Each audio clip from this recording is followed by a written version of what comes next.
Hey people, it's time!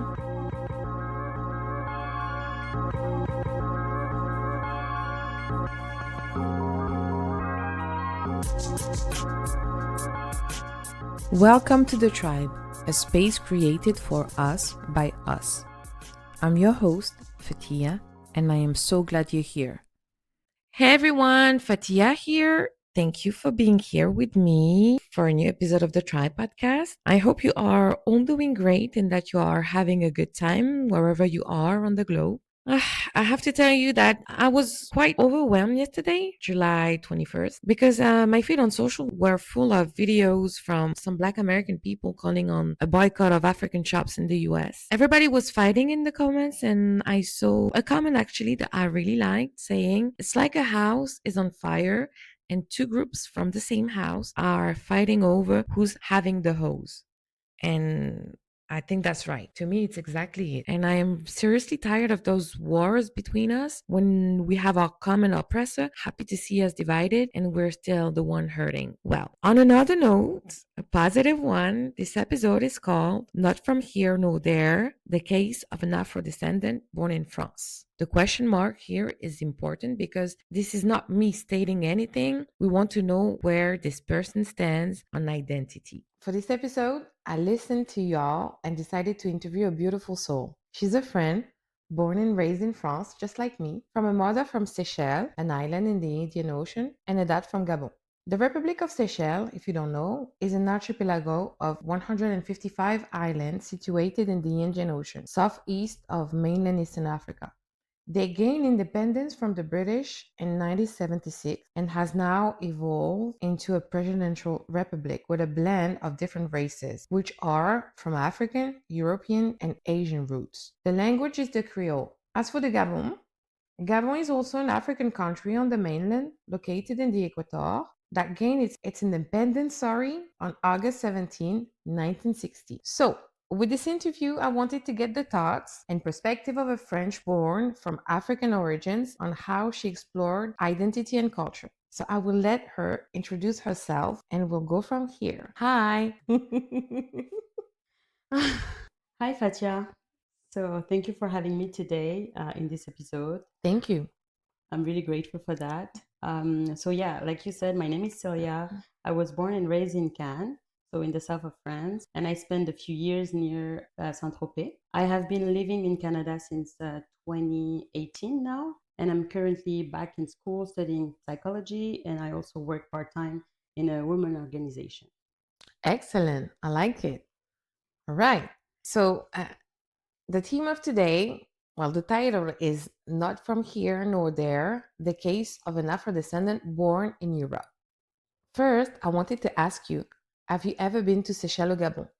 Yes, I have been to both countries, but I spent more time in Seychelles. I went there 2 or 3 times, each time for about a month, while Okay. I only spent about 10 days in Gabon. Once. Only once, 10 days, yeah. Okay. All right. And is there something that you love about your culture, either from Seychelles or Gabon, your roots that you want to share? Yes, of course. What I love the most is the vibe, the music, the rhythm. There's something different about it. I also love how Hmm. we party and, of course, the rum. Yeah. On another note, I have to mention the respect for family and elders, the sense Okay. of community, the intelligence, the ambition, and the value placed on education. Yeah. Okay. I would also say the resilience, but honestly, I'm tired of that word Okay. Why? um, because I think we've been too resilient, especially Black women. I agree. So I think we need to stop using that word and we should have wealth and power Hmm? to be defining us instead. Yeah, I agree. Okay. Were you taught anything about your Gabonese and Seychelloise roots growing up? Language, stories, custom, your tribe, maybe? Actually, my parents didn't really take the time to teach me their cultures. Okay. My dad had already been in France for at least 10 years when I was born, and my mom a bit less. On my dad's side, I think he forgot most of his language, but he was already older and he didn't really practice it anymore, so I can understand. My mom used to cook dishes from her country. She still does. but Okay. she tried not to speak Creole with me just Why? because she was afraid I will confuse it with French, Mhm. and that's not good for the school grades, right? Okay. So they weren't really into teaching me their cultures, but of course some of it still came through because it was in their blood at the end. What would they do? They will told me about a few stories from their childhood, or they will sing a few music that they loved to listen when they were younger, Okay. or yeah, but A lot of mostly immigrant. Sorry. Mm. but mostly that. Okay. But that's true. A lot of immigrants did that actually. They prevent themselves from speaking their language at home because they wanted their children to maybe Fit in. fit in the society. Doesn't matter whether it's in France or the UK or America. So she didn't want you to get confused. She spoke only in French. Yeah, I Okay. mean, she tried too, but she was afraid I would be confused because the Creole she speaks is close to the French. Like it's Okay. easy for me to go there and understand everything they're saying. Oh, really? And they also understand when I speak French most of the time, at least the younger, like my cousins.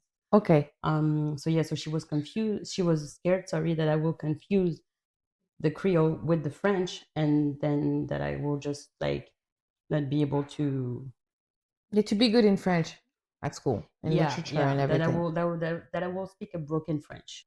So, if I understand it well, your mom was closer to her culture than your dad. Yes, I mean, my dad was close to his culture, but the thing is that my dad was already old when he got me. And Oh, I okay. think that he wasn't practicing at all, and he didn't speak to his family anymore. They Okay. didn't have any issue, but he just lost contact. So he lost the contact with his entire family for like at least 20 years, because I met my family on his side when I was 19 or 20.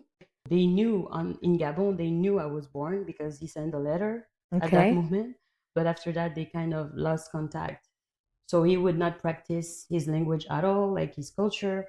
So even when he was cooking, for me, from what I remember, he never cooked anything from Gabon, telling me, Okay. okay, that's a Gabonese dish. But my mom, on the other side, yes, she will cook the dishes. She will talk about it more.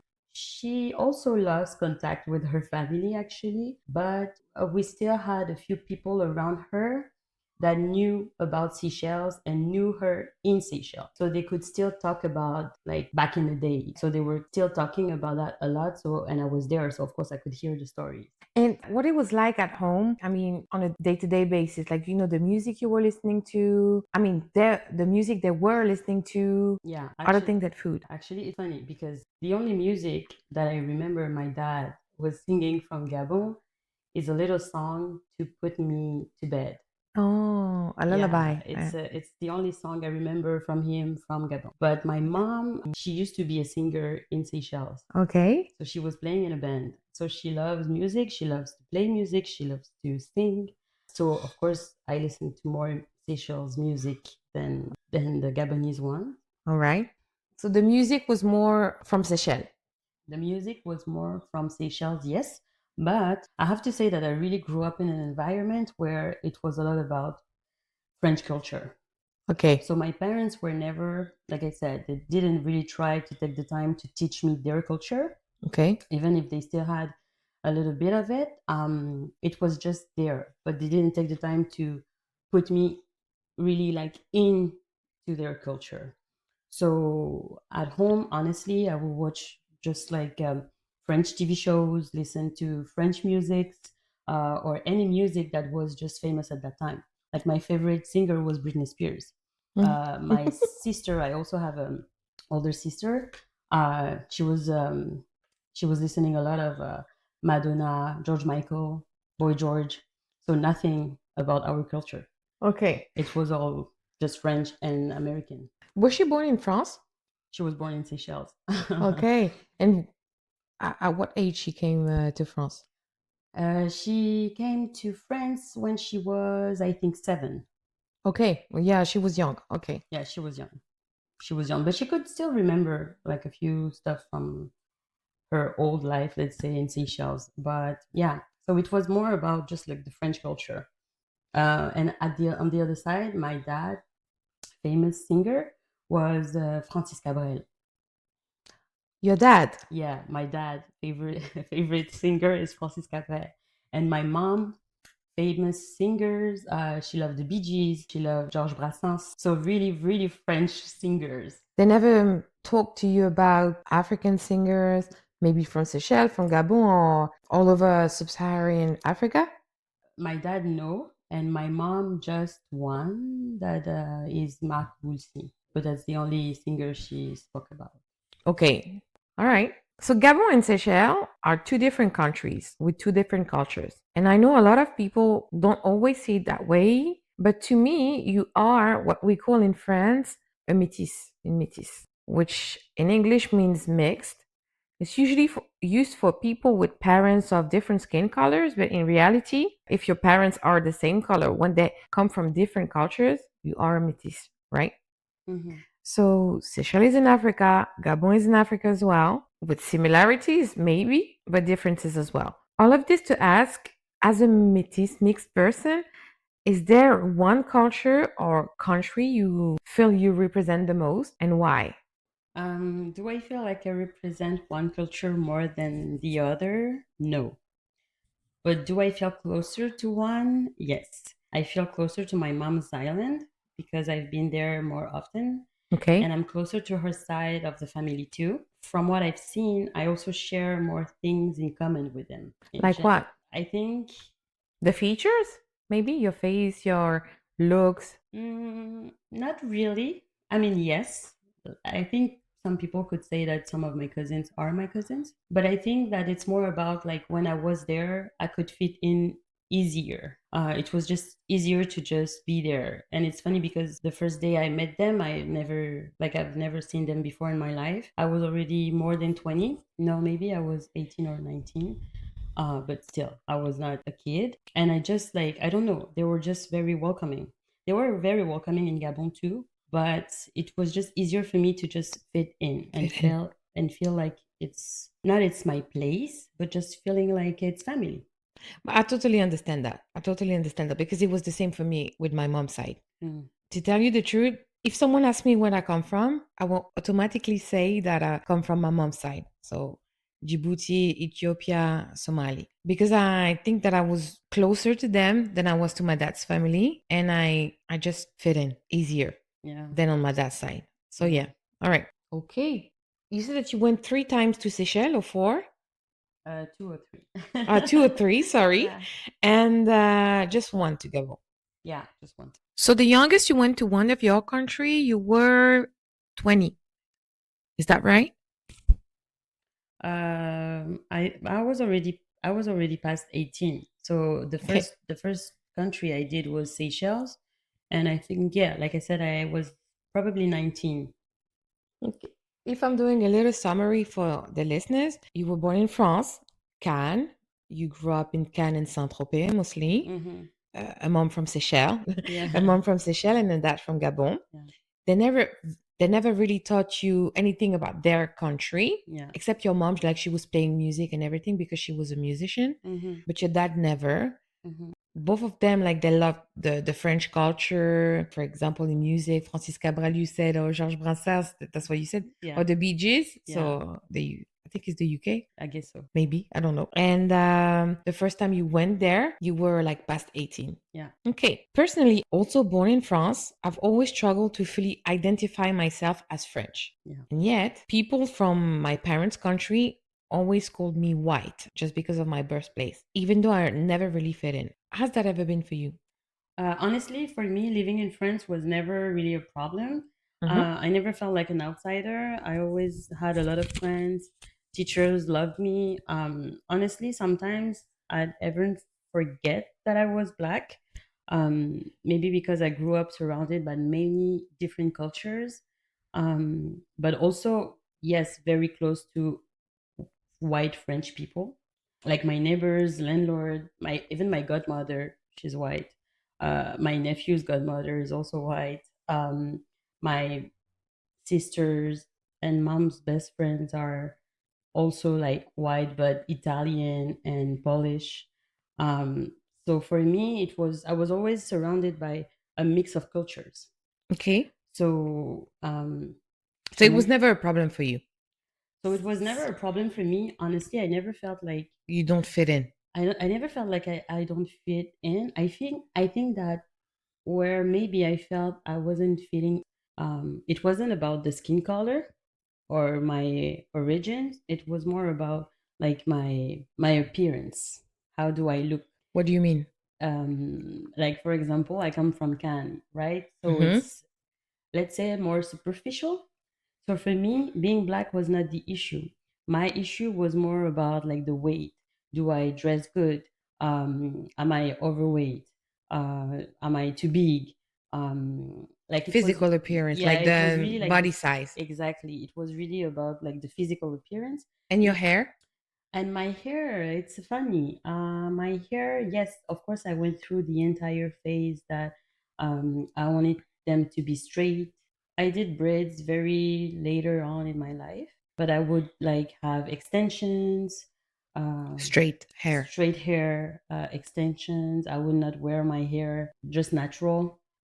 And where do you think that that Of comes from? course, of course, I think it comes from the fact that I was completely in a white White and culture white environment, where yeah.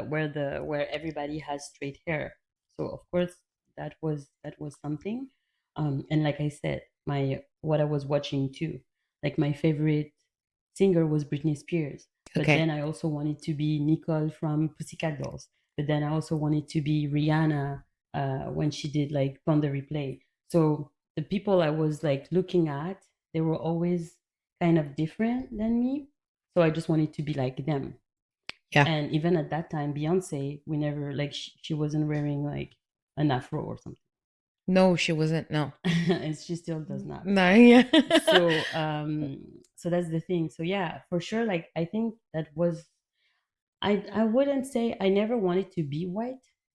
Okay. I was You were you were always black and proud. I was always black and proud, but at the same time, I never asked myself the question. Yeah, because yeah, color didn't exist, but Yeah. African, okay.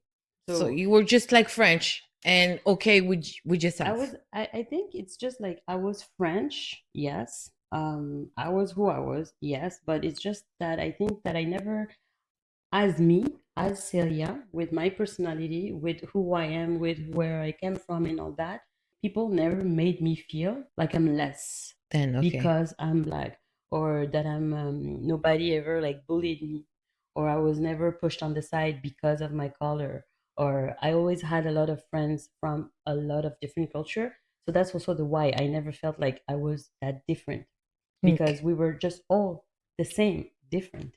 We were all the same immigrants at the end. So, of Okay. course, we knew that we were different, but it wasn't a big deal, let's say.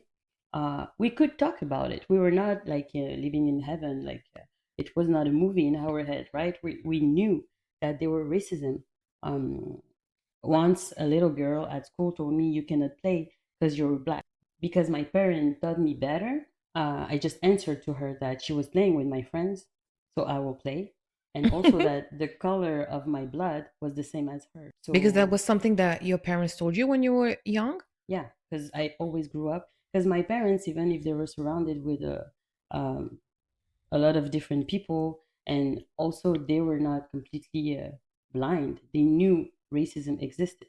They also like completely lived the racism all the time, every day. Of course, they were just not talking about it too loud for me to understand, but they really tried their best for me to understand that, Celia, you're not different. Whenever you are, wherever you are, whatever happens, you are like, they were very proud parents. So they Okay. always wanted me to be like proud of myself, feel independent, to have respect for myself and others, that the other people had to respect me too. And so yeah, they taught me that if ever I had to be in front of somebody who would put me down because of my skin color, that they're wrong, they're completely wrong. Okay. And me, I'm Good. right. And I am who I am, and I have to be proud of who I am. So when she said that, at the end, I was more like, doesn't matter. I'm still going to play. And at the end, and even now, I feel like pity for her, because I think she was the issue. And And when you're like what, 8 years old, clearly when you say something like that, it doesn't come from you. It No, comes it from comes your from the parents. parents. Yeah. So what kind of parents do you have? So at the end, for me, it was more like for you and not for me. This is one of the things I fear the most with my son. Yeah, if you don't know, listeners, I'm a mom of a 4-year-old, beautiful Black African boy. Yes. And one of the things I fear the most is, for him to experience a racism. And I know that it would not come from the kid. Like a 4-year-old or 5 years old saying that kind of thing doesn't come from him or her. It comes from the parents. Hmm. That's something I fear. Yeah. But I think that's where it's really important to, because at the end of the story, that day, um, and that's funny because I twist my ankle right after, because I kind of grabbed her, like I grabbed her in the neck, not my hands, like I don't want it to choke her, but I just grabbed her shirt to let her know, like yes, because she was keep on arguing, like Arguing with she would you. keep on arguing with me that when you're 8 years old and someone said let's play that game, then they're the boss, right? They Yeah. decide who can play or not, and she was that person that day. So I insisted, and at the end, but it was like a 5 minute talk. After like maybe a 20 minutes, I just twisted my ankle. So that was funny. So karma for you and not for her. Yeah, the karma right after.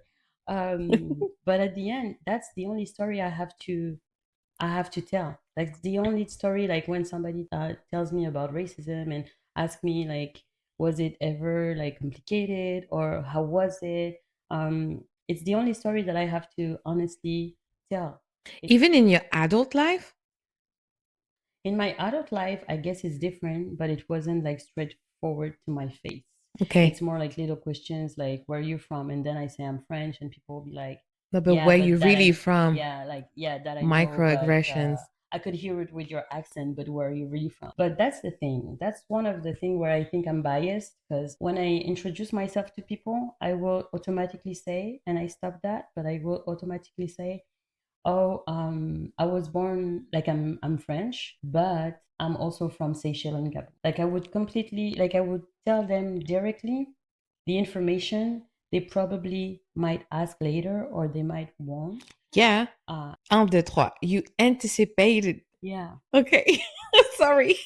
I had a hard time saying the word. yeah. It is because I spent a long time, most of my life, but um, in a place where people, when they ask where you're from, it's about why are you that color? It's actually, they don't want to know where you're from. Like they shouldn't ask where you're from. They should ask, why are you black? Yeah. Because clearly that's what they want to know most of the time. Yeah. That's why.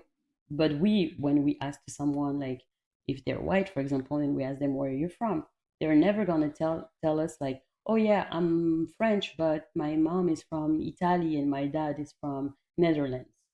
Yeah. Except if there is a real reason for them to say that. For example, if they're in vacation or if they don't live in this city exactly. But usually they will just say I'm French. They don't have to give their entire Background. yeah, the family background and why and who was this and what was that. Like they just give the answer. But I think that we sometimes, at least me, for a long time, I felt the need to justify and give the answer before by saying like that's where I'm from. But at the same time, I'm also proud of that.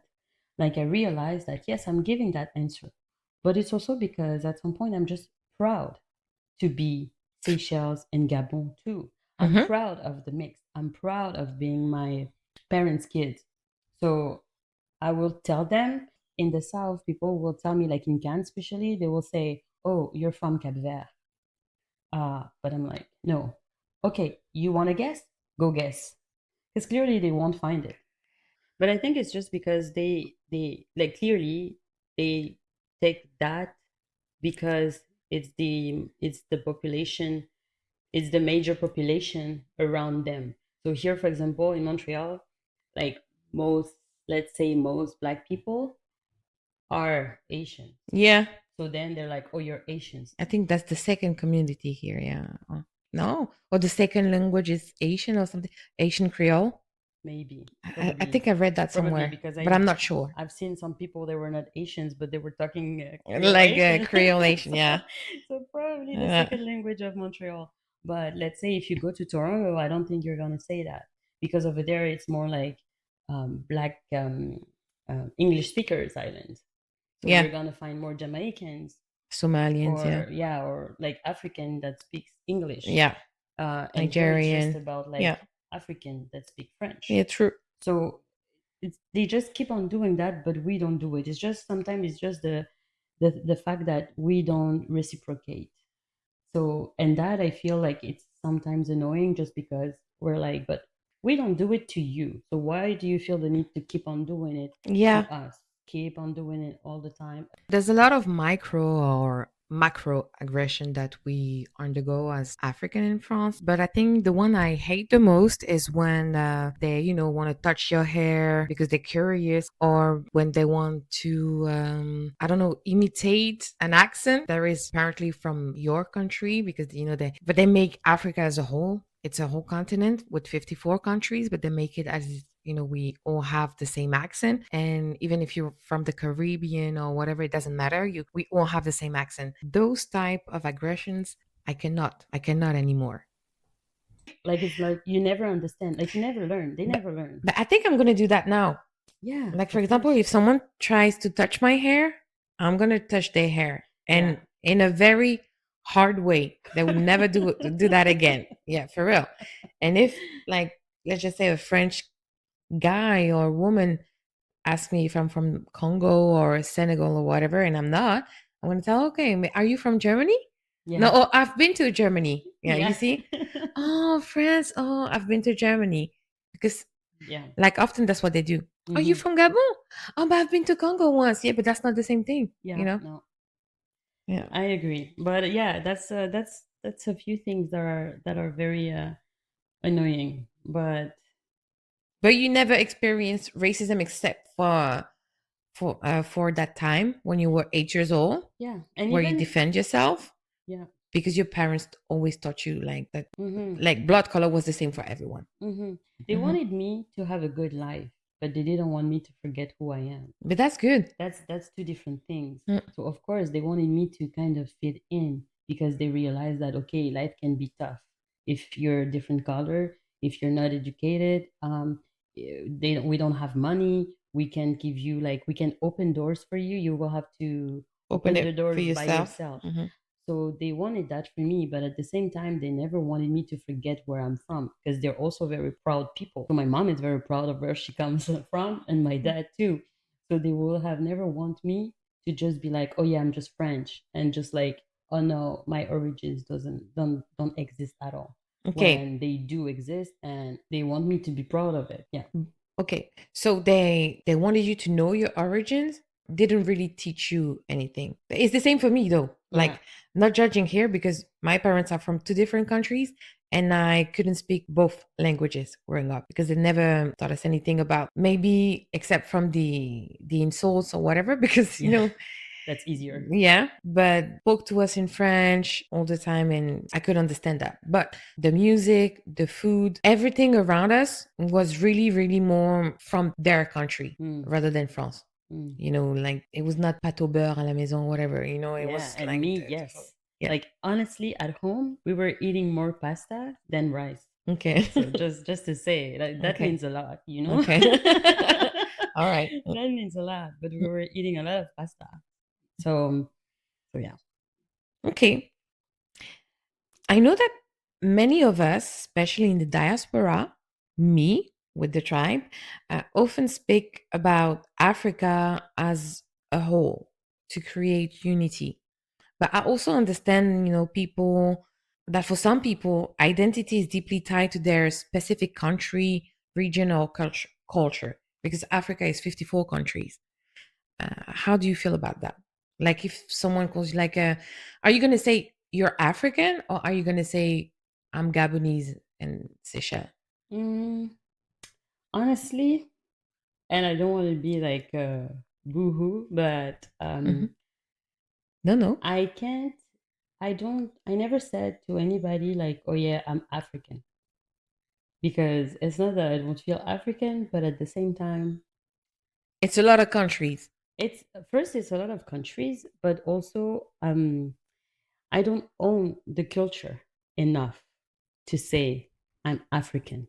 Because for me, somebody that says I'm African, it's like someone that knows their country. They know their culture. They know their languages. Like they're African. So it's like it comes with power when you say that. I feel like it's like it's you're grounded in the floor and you say I'm African, Okay. Yeah. like Black Panther kind of thing, you know. Okay. And for me, I wouldn't say like, yeah, I'm African, Yeah. not because I'm ashamed or anything. It's just because You don't. I don't have in me the culture enough All right. to be able to say that. But yes, I will say I'm Gabonese just because my dad is from Gabon. So, and it still runs into my blood. So to me, I'm Seychelles in Gabon, but I will not say I'm just African. And that's totally okay, actually, because a French white girl would not say that she's European all the time. I think that it's okay either way, and that is part of a common history. The thing is, like, yeah, I can say that I'm African, just African, because like the culture is not enough inside of me. But to me, I will say that first I'm French. That's how I introduce myself to people in general. I will say I am French and I am Gabonese and Seychelles, just because I grew up in France. So This is what you know. yeah, most of my culture is French, like the language I speak. I learned English later, but my mother language is French. That's the thing at the end. Like Okay.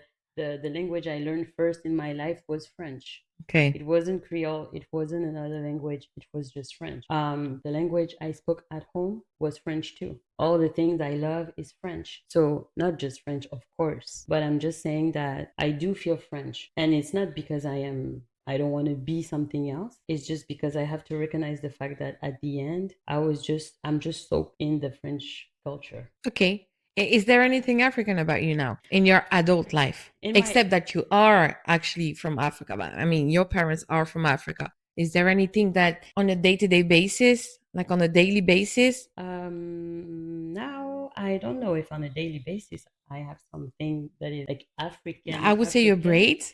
You Yeah, have beautiful braids on. thank you. Hmm. And I do them myself actually. Okay, that's African typically. Yeah, so but yeah, yeah. Mhm. But yeah, at the end it's true that now that I'm older, and I've been like visiting more a few places, my family, listening to more music. So yeah, I will say that my African, let's say in general, vibe is in what I eat. Okay, I love my you love your food season. I love my food season. That's a joke. I love it Don't cancel. spicy. Food spicy, yeah. I love it spicy. Even if like not every black person love like Loves it spicy spicy. food, No. but me, I do. Okay. And I didn't before I went to Seychelles. I would not eat spicy at all. Okay. But once I was there, and even my mom, she was surprised. She was like, "Celia, you never eat spicy at home, and now you're just like eating that like that. Your belly is gonna hurt. And like, are you sure? Like your tongue and all that, your mouth is gonna burn." And I was like, "No, I'm okay, I'm okay." But she was trying to give me like spicy food for years, and I would say, "No, I don't like your spicy. Like it doesn't taste thing, it doesn't taste that." And now I love it. All right. I will be in a restaurant and ask for like spicy sauce, Spicy like sauce. all the time. All right. Hot sauce. Okay. Yeah, I love the music too. I wasn't listening to that much African and Caribbean music. Now I love all of it. I'm Okay. dancing to all of it. I'm so happy. Like it's my music, the vibe I love now. Um, of course, well, I feel like I'm more of an island girl than an But your mom African is from girl. Seychelles, anyways. That's the thing. Yeah. I really feel like my vibe is the vibe of an island girl. So I Okay. need the sea, I need the palm trees, I need the beach, I need the sand, I need the sun. Um, But to me, you can have that in Africa. You know, some countries in Africa, even Gabon, is a coastal country. So you have the beach, you have the palm trees, you have everything. What makes you an island girl maybe is like your type of music yeah, and uh but even the type of food. maybe Yeah, the type of food. Because there's a lot of dishes from Africa that I don't eat that I never even tried. Okay. So that. But yeah, then I will say my braids. I will say the style, but like I was about to say that, like, island girl is also a style for me, you know. I agree with you that you're more of an island girl, but I would say like it's also the style and the flowers in your head, the bright colors maybe or whatever. I don't know. yeah, But that's cliche anyway. I don't want to put yeah, people but in boxes.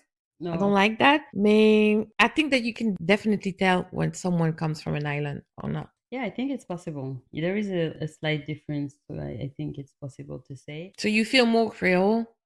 Your Afro side is more from your Seychelles side. Yeah, let's say that my Afro side is more from an island side. Okay. That's why I'm saying island, just because it's islands in general. Okay, so you will fit perfectly in Martinique, Guadeloupe, Yeah, I Puerto could. Rico, Barbados, Yeah, St. Lucia, and everything. yeah. All right. I mean, More than Africa. the fact is that I don't know You enough. don't I know don't know enough. Africa enough. But and I am really a city girl. So that's also the thing. So yeah, for the vibe, the islands, I love that. I'm an island girl for sure.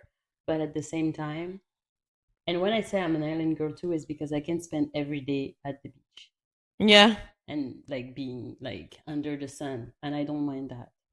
So I told my dad Yeah, about this interview yeah. because I wanted to know like the point of view of a person living in like that was born and raised in Africa. And I asked him like if he had a question for you. He said to me, looking ahead, but because I know you, of course, you're my friend. Yeah. So I told him how you were. He told me, looking ahead, what kind of connection do you want with Africa, with Gabon, with Seychelles, personally, spiritually, or culturally? What could help you reconnect or start embracing your full identity again, like African identity, like Gabonese, because you told us that you were closer to Seychelles, so your Gabonese identity again, if you even want that, I would add.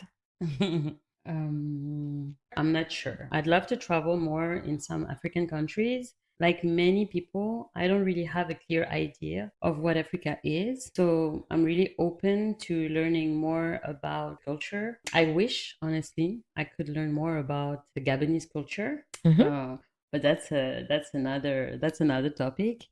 But I wish I could.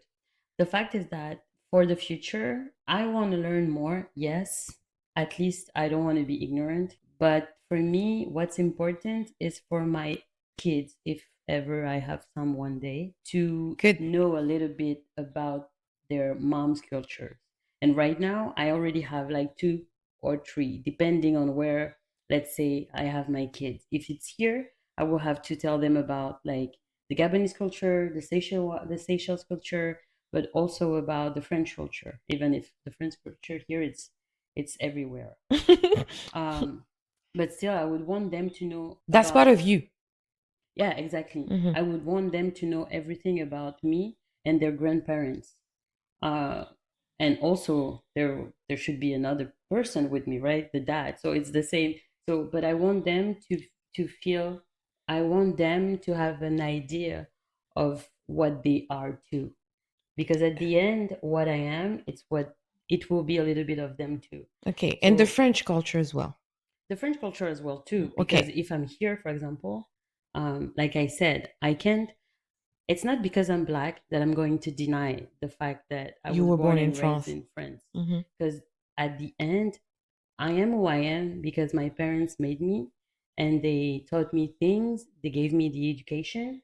No, but I was thinking, like, what part of the French culture, you know? Just the good one, like the food, the wine, the like, of course not to my kids, No, no, me. but I like just understand. just just so they know what it is. Mm.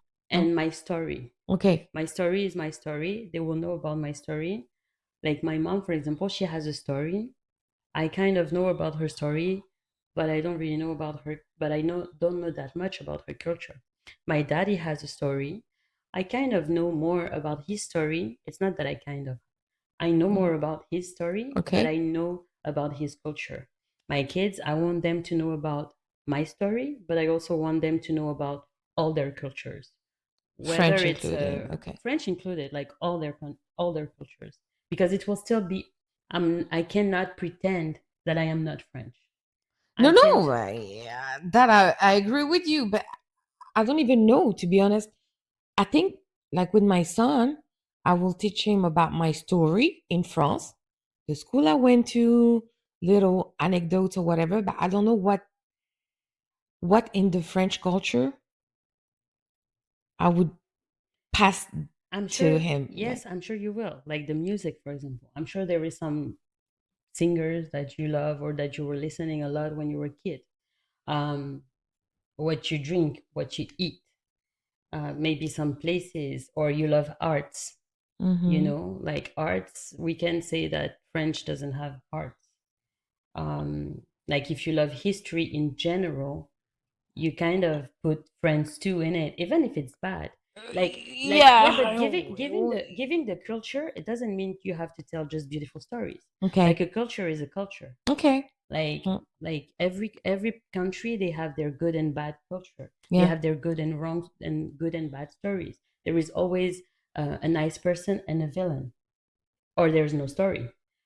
So No, but I will teach them. I really understand how you feel that way, you know. So I will Yeah. teach them everything, but because I think that you and I, we don't feel the same about friends. So that's the No. why. But Yeah. me, I have no hard feelings for friends. My Okay. hard feeling about this country right now is just that I'm like, I don't understand why it's getting that bad. But just like I don't understand why there is like so many wars in Africa where people are supposed to be the same and united. Just like I don't understand what's happening in some, I don't understand why some religion right now, people are the same religion but they don't support other people. Yeah. So Okay. Yeah. at the end, I think that's the difference. But I'm still a product, and I can say whatever I want about it, but I'm still a product that Of grew up France. in France. Okay. And the way I eat right now, I would not eat that much cheese maybe if I was born and raised in Seychelles, because they don't even eat that much cheese. They don't even have cheese. And I think they never gave me cheese over there. Okay. I would not eat that much wine, maybe neither.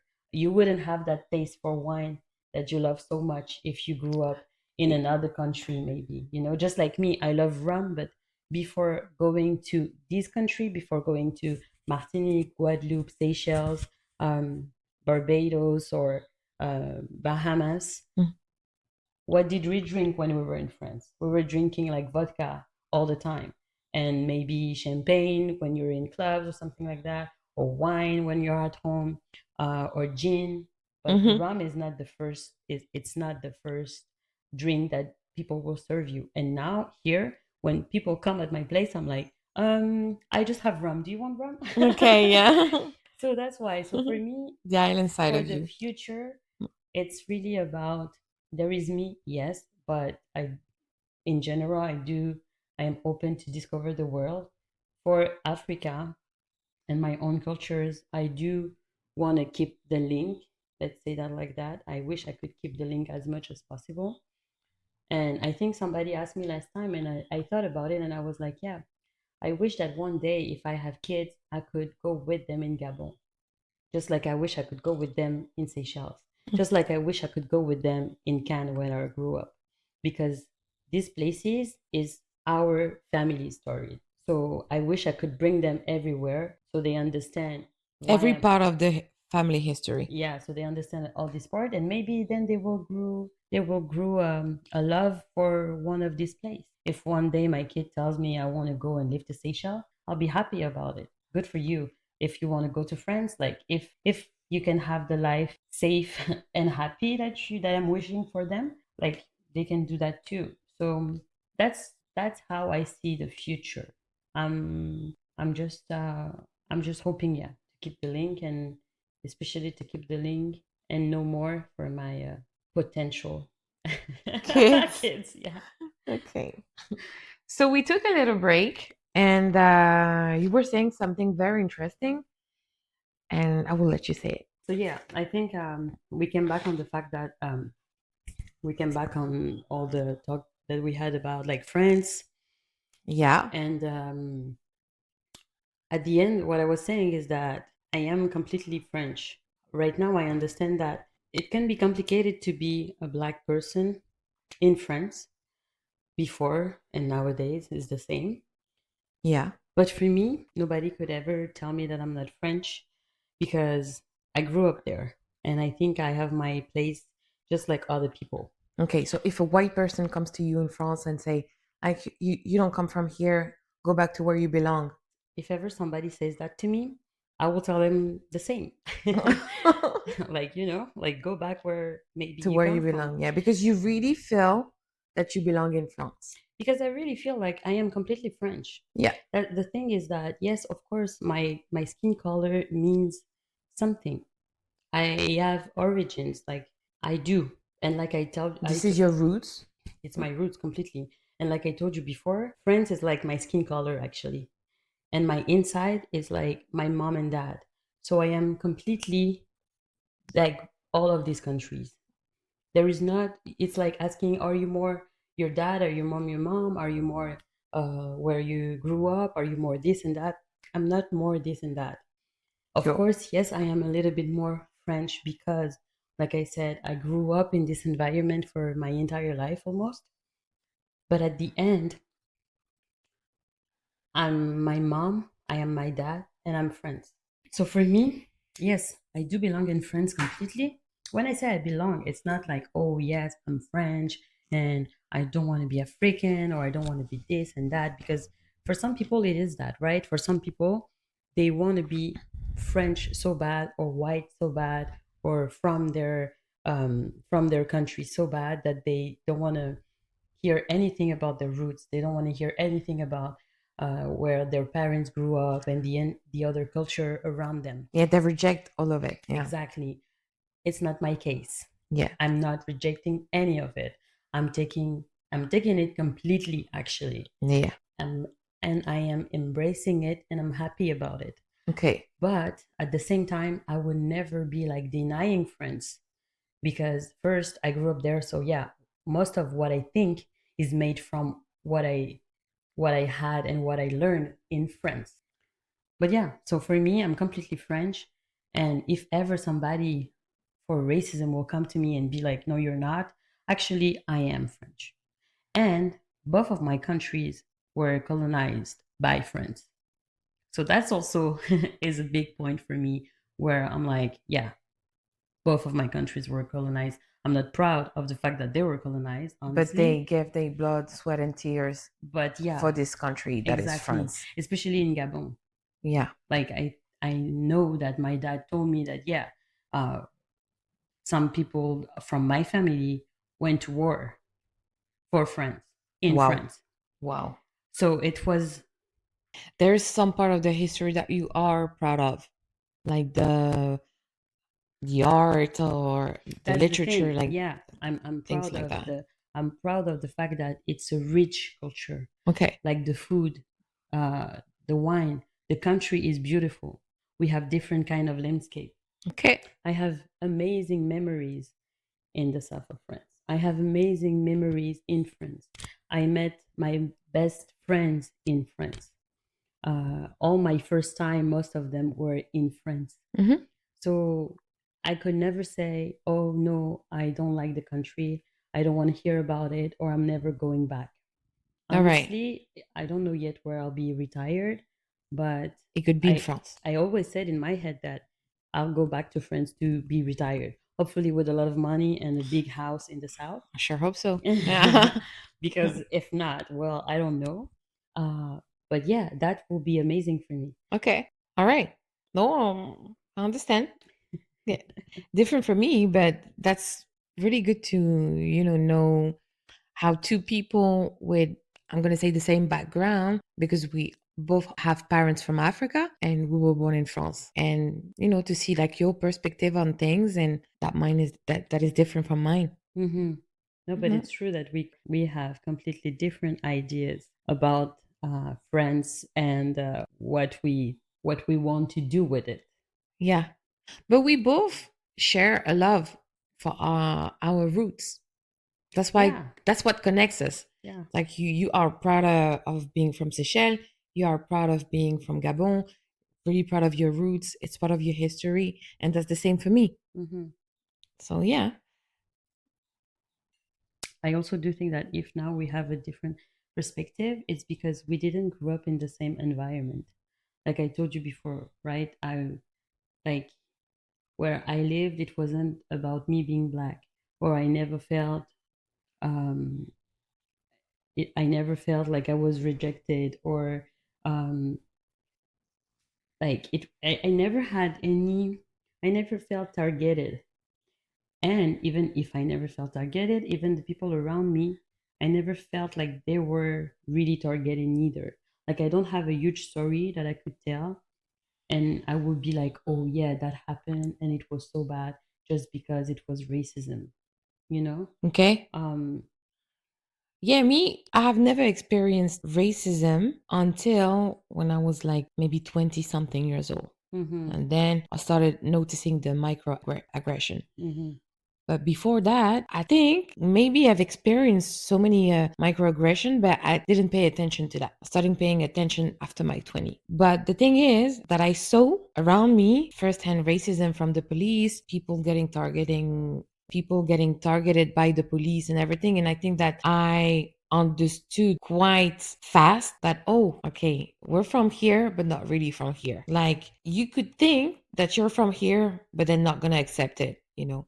And also at home, I was like eating food from my country. I was listening to music from Africa in general. My parents were still speaking to their language, not to us, but to their people and everything. So I grew up in an African environment, like not only from my countries, but all the people that I was like hanging around with, they were from Senegal, Congo and everything. So I think that, yeah, this and the fact that I've seen like people getting bitten by the police or whatever just because of the color of the skin, I realized quickly that, okay, no, I think I will never be from here. And I think that my roots is all of me. yeah. And France, I think it was just like an accident.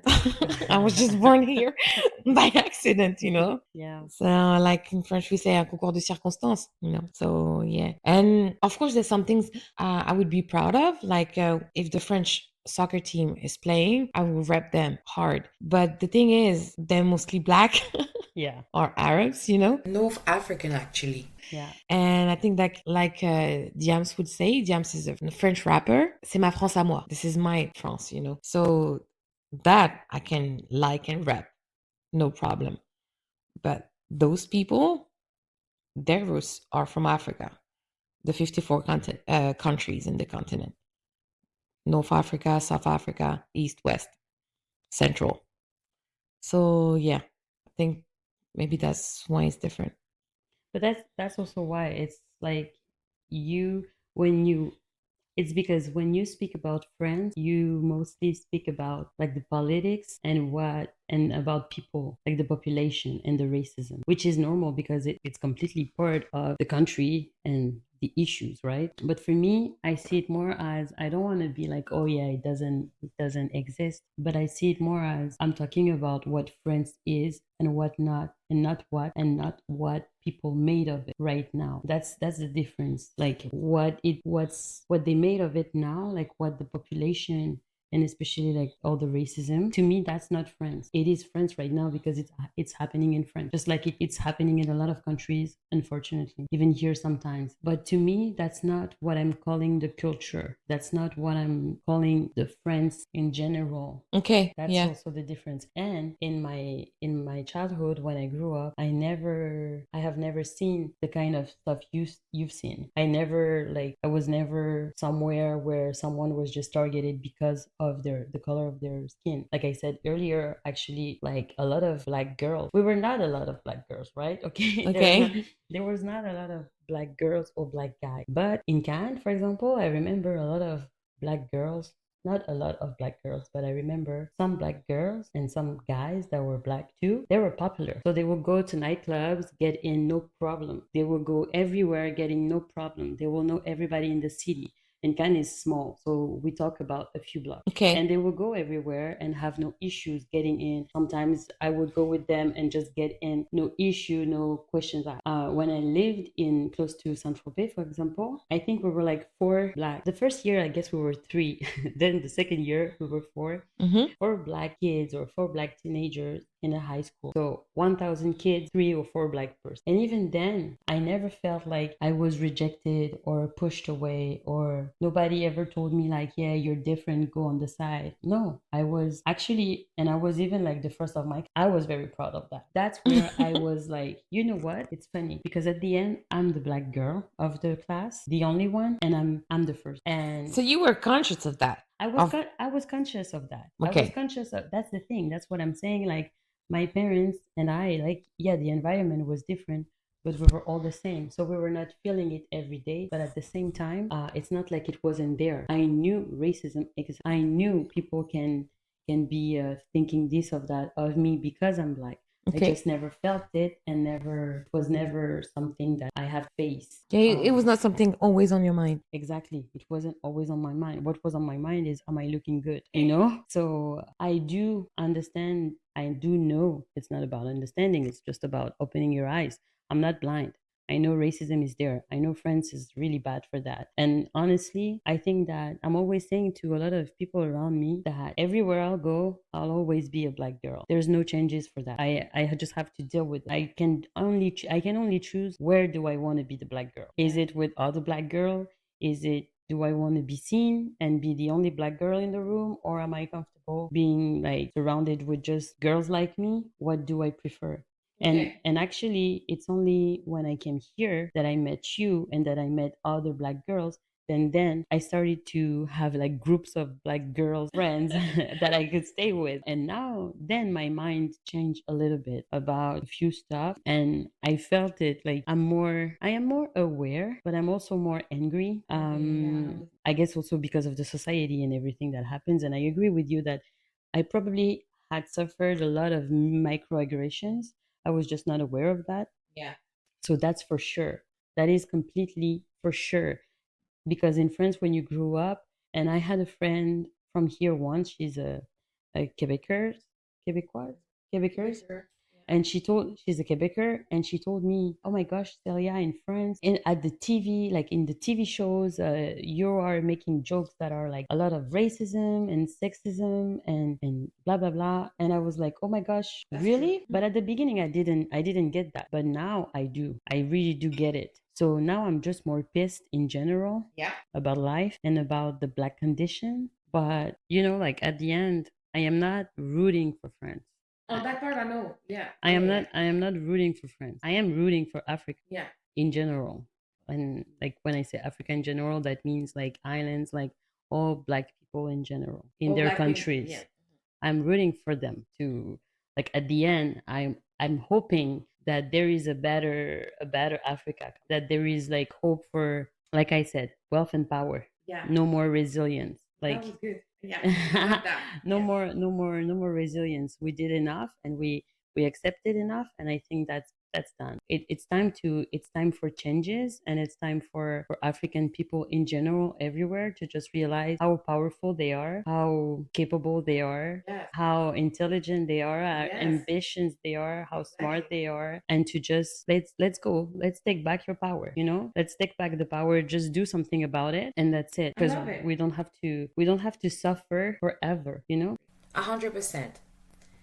Well, thank you, Cece. Thank you for everything. Now it's the time for the signature questions. So it's questions that I want to ask every guest. Some people criticize movements or creatives who celebrate Africa or the black diaspora in general, saying, yeah, but apart from claiming it, what do you really do for it? What do you think of that? And how do you define doing something real for the community?